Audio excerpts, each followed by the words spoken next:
Specialistët për hetimin e krimeve të postës së policisë Theth ndaluan shtetasin GÇ 51 vjeç, pasi dyshohet se ka kryer punime ndërtimi pa leje në zonën të mbrojtur në lumin e Shalës. Gjithashtu këta specialistë referuan materiale në prokurori ku nisi procedimi penal për shtetasit DL 38 vjeç dhe TH 58 vjeç, pasi dyshohet se kanë kryer punime ndërtimi pa leje në zonën e mbrojtur në lumin e Shalës.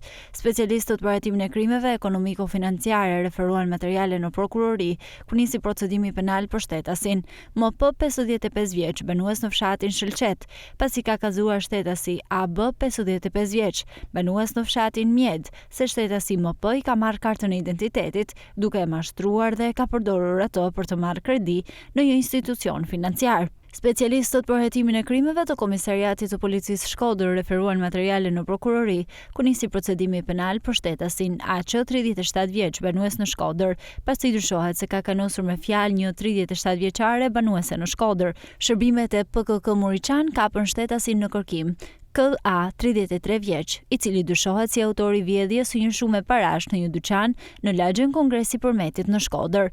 Pas konstatimit në prokurori, u vendos që ky shtetas të hetohet në gjendje të lirë. Materialet procedurale u referuan prokurorisë pranë gjykatës së shkallës së parë të jurisdiksionit të përgjithshëm Shkodër për veprime të mëtejshme.